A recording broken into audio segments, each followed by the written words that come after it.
Kramakra, the turn that isn't on the map. I've never really been afraid of the woods. I grew up in Vermont. Forests were part of my childhood. My dad and I used to hunt mushrooms, ride snowmobiles in the winter, dirt bikes in the summer. But now, I can't even hear the rustle of leaves without feeling cold crawl up my spine. Because in those woods, there was something. And that something didn't want us to leave. It happened last fall. I was working part-time as a delivery driver. Rural drops, mostly. Simple enough. GPS, route list, van. One Thursday, I remember it clearly. I got a new task. Package, Davy Hollow, Lakeside Cottage, coordinates attached. I checked the map. The place was deep in the Appalachian backwoods. Google Maps showed a single dirt trail leading there, unmarked. Just a label, Elder Creek Trail. I had two options, decline and take a rating hit or drive it. I chose to go. That was my second mistake that day. Everything seemed normal at first. I turned off the paved road, past a few rundown barns and old bus stops. Trees got denser. The dirt road narrowed, full of ruts. GPS started glitching. 20 minutes in, signal gone completely. That's when I felt it. That feeling. Like I was going somewhere I wasn't meant to go. Finally, I saw the turn. A crooked metal sign reading Elder Creek Trail dangled from one chain, like it had been struck hard. I hesitated. The van was growling louder than usual. The woods pressed in close. I checked the coordinates again. Only one path in. I kept driving. 5 minutes in, I knew I wasn't alone. I could feel eyes on me. Can't explain it. Just that cold, crawling certainty. You're being watched. I checked the mirrors. Nothing. Just thick trees. Too dark. Too close. Then the headlights caught a figure by the side of the road. I slammed the brakes. It was a man, tall in black clothes, hood up. Face hidden, standing still. Too still, like he was waiting. I rolled down the window. "Hey, are you all right?" He didn't answer, just turned his head toward the sound. Not slowly, not quickly. Just wrong. Then he took one step toward the van. I drove off. About 10 minutes later, I reached the lake. The cottage was old, leaning, no one around. The front door was slightly open. I placed the package on the porch and turned to leave. When I saw it, my van's headlights were on. I turned them off. I know I did. I got back in the driver's seat, shut the door, and froze. The rear view mirror was fogged, but for a split second, I saw a figure in the back seat. I whipped around. Nothing. My heart pounded.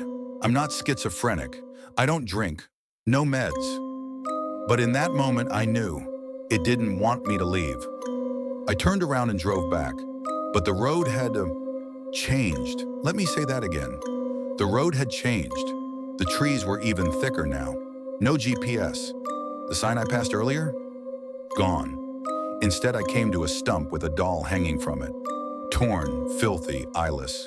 Pinned to its chest was a note. "You've come too far. We're close now." I stepped out of the van, tried to catch my breath, make sense of it. Maybe some sick local prank. That's when I heard the footsteps, in the woods, all around me, rustling, branches cracking, heavy breathing. Then I saw a light, not bright, flickering, like an old lantern, held by someone deep in the trees. And beyond the light, a face, twisted, human, but not, dead eyes, still, watching. I ran back to the van. Then it got worse. I drove, and somehow ended up back at the lake. Again, no turns, just straight. But the forest wouldn't let me go. I stopped. That's when the radio kicked in. At first, static. Then a voice, low, wrong. "We see you. We're behind you. You won't escape." I ripped out the wires, cut the power, but the headlights flicked on by themselves. Then came laughter from the speakers, childlike, cruel, joyful. In the headlights, the same man stood on the road. Only closer now. I saw his face, no eyes, no mouth, just darkness. He raised a hand and pointed at the lake. I got out, like in a trance, walked toward it. The water was black, not dark, black, like it swallowed light. I saw my reflection in it. but it wasn't my face. It was me, pale, blank, standing in the water as hands reached up from beneath. I stumbled back, gasping, and I understood. This was a trap. The forest wanted to pull me in, forever. I made it back to the van, started the engine. That's when I heard the scream. A woman, human, in pain, from the trees. "Help me!" But I didn't move. I knew if I left the van, I was gone. Eventually, I woke up in my van. It was morning. I was parked near the highway, like the forest had spit me out. I checked the delivery coordinates. They didn't exist. The address was fake. Company records? No such order. No such customer. A week later, I tried to go back, just to make sense of it. But the road, Elder Creek Trail, wasn't there anymore. Not even on satellite maps.